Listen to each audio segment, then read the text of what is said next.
तो वहीं राजस्थान में मंत्रिमंडल फेरबदल की सुगबुगाहट तेज हो गई है। माना यह जा रहा है कि दीपावली के बाद मंत्रिमंडल में बदलाव हो सकता है। मीडिया से बातचीत में बीजेपी प्रदेशाध्यक्ष मदन राठौड़ ने कहा कि ये मुख्यमंत्री का विशेषाधिकार है, वे नाम पूछेंगे तो बता दूंगा। इसके अलावा उन्होंने कहा कि अरुण चतुर्वेदी संगठन से गए हैं, कई मंत्री बनाएंगे हम, इसमें कोई दिक्कत की बात नहीं है। कुछ हुआ है, कुछ हो जाएगा, कुछ हुआ है ना, संगठन से गए हैं, हमने कई अरुण चतुर्वेदी जी को उसमें भेज दिया मंत्री बना करके, कईयों को मंत्री बनाएंगे हम, इसमें कोई दिक्कत की बात नहीं है, वो तो होता ही है। कि घर में ब्याह मटता है ना, उसको उसका घर संभालना है, ठीक है ना। आपके घर में ब्याह मटेगा, पता चल जाएगा आपको कि कहाँ बाहर जाओगे कि अपने घर में संभालोगे। आखिरकार सभी कयासों को दरकिनार करते हुए बीजेपी ने अंता सीट पर उम्मीदवार के नाम का ऐलान कर दिया है। तो बीजेपी ने 12 पंचायत समिति के प्रधान मोरपाल सुमन को अंता से प्रत्याशी बनाया है। अंता उपचुनाव में अब उनका मुकाबला कांग्रेस के प्रमोद जैन भाया और निर्दलीय उम्मीदवार नरेश मीणा से होगा। ये रिपोर्ट देखिए।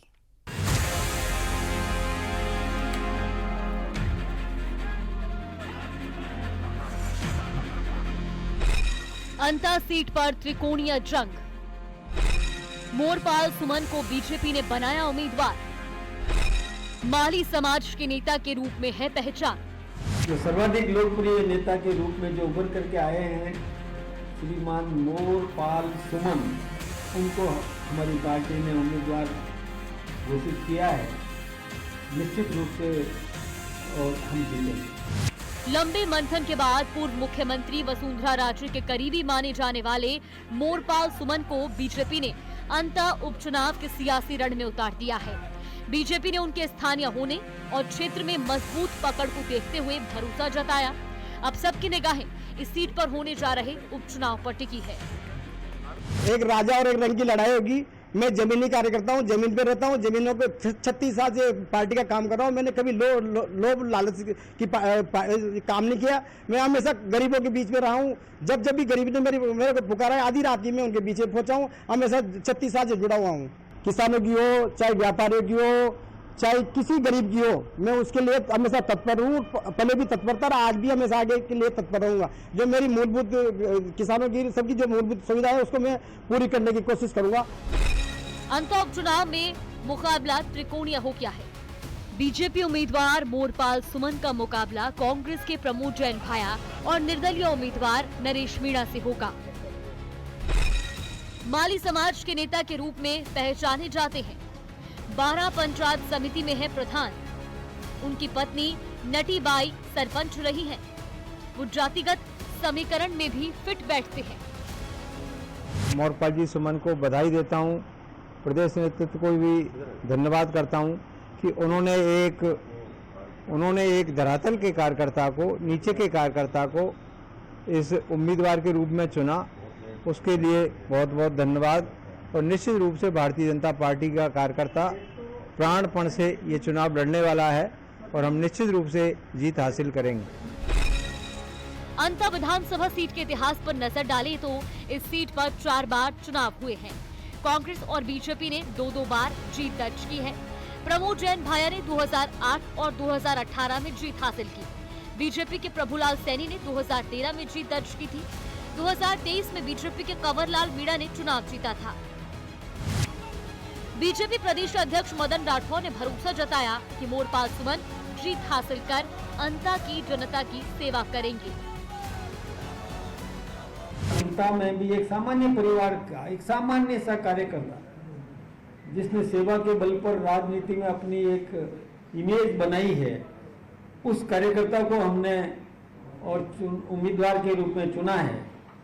और वो सामान्य परिवार की क्या क्या समस्याएं होती है, किस प्रकार से उस सामान्य परिवार के व्यक्ति को संघर्ष करना पड़ता है, सामान्य परिवार के व्यक्ति को क्या क्या जरूरतें होती है, वो सब अच्छी तरह से जानते हैं। और निश्चित रूप से उस क्षेत्र की जनता को वो सेवाएं देंगे।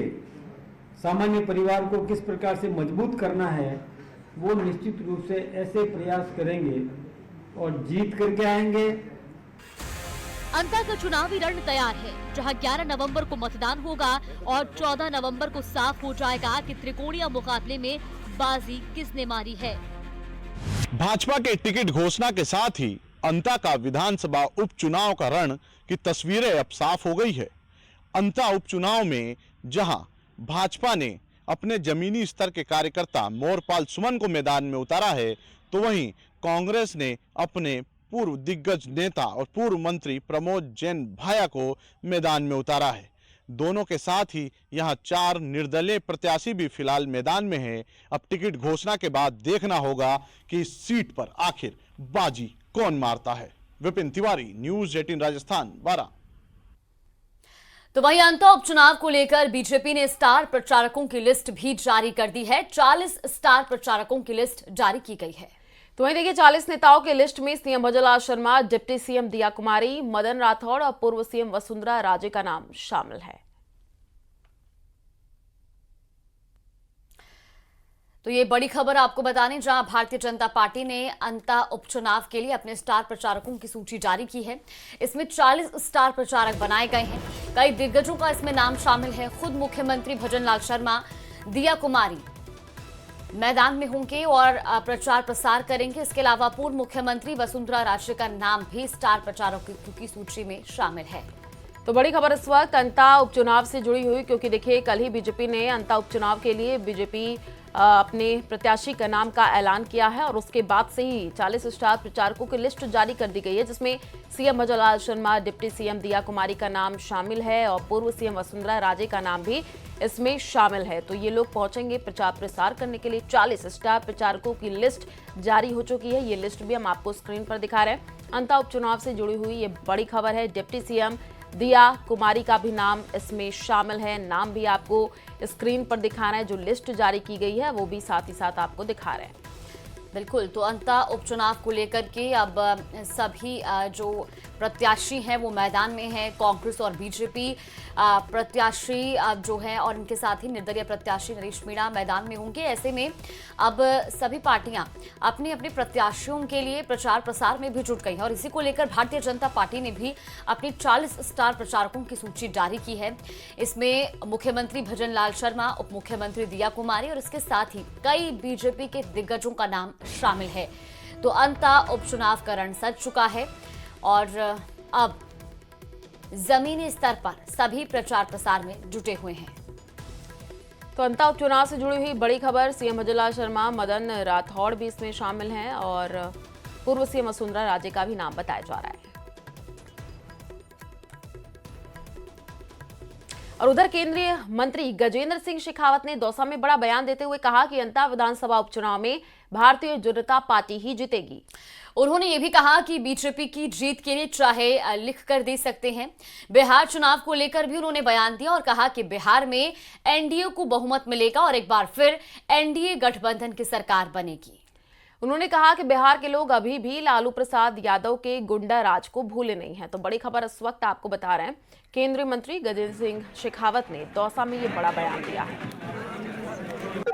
अंता उपचुनाव में मैं पूरी जिम्मेदारी के साथ में कहता हूँ, आप लिख करके रखिए, भारतीय जनता पार्टी प्रचंड बहुमत के साथ में विजयी होने वाली है। समय आने पर सब अच्छा होता है।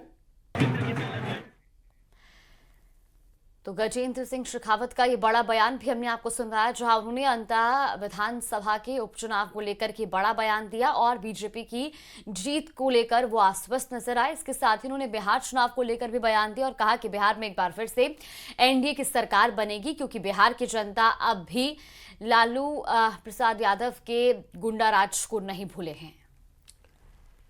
तो बड़ी खबर, शेखावत का ये बड़ा बयान सामने आ चुका है। लालू के गुंडा राज को भूली नहीं है जनता, ये कहा गया है। लिख करके ले लो, अंता उपचुनाव में बीजेपी जीतेगी। तो इस बयान के कई मायने बताए जा रहे हैं। राजस्थान में अब सब कुछ अच्छा होगा, ये कहा गया है गजेंद्र सिंह शेखावत की तरफ से। तो बिहार में एक बार फिर एनडीए की सरकार बनेगी, ये भी शेखावत की तरफ से दावा किया गया है। तो ये बड़ी खबर आपको बता रहे हैं, जहां गजेंद्र सिंह शेखावत ने ये बड़ा बयान दिया है। दरअसल अंता उपचुनाव को लेकर के उन्होंने जीत का दावा किया और कहा कि भारतीय जनता पार्टी अंता उपचुनाव में भी जीत हासिल करेगी। इसी के साथ उन्होंने बिहार चुनाव को लेकर के भी बयान दिया और कहा कि बिहार में एक बार फिर से एनडीए की सरकार बनेगी, एनडीए गठबंधन को बम्पर वोट मिलेंगे। और इसके साथ ही उन्होंने लालू प्रसाद यादव पर भी निशाना साधा। उन्होंने कहा कि बिहार की जनता अभी तक लालू के गुंडा राज को भूली नहीं है।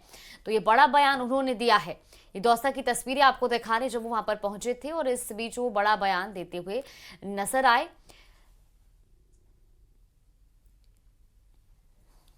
तो साथ ही गजेंद्र सिंह शेखावत ने यह भी कहा कि अब राजस्थान में सब अच्छा होगा। अंता उपचुनाव को लेकर कल ही बीजेपी ने अपने प्रत्याशी के नाम का ऐलान किया था और उसके बाद से ही अब जमीनी स्तर पर इसको लेकर के प्रचार प्रसार भी शुरू हो गया है।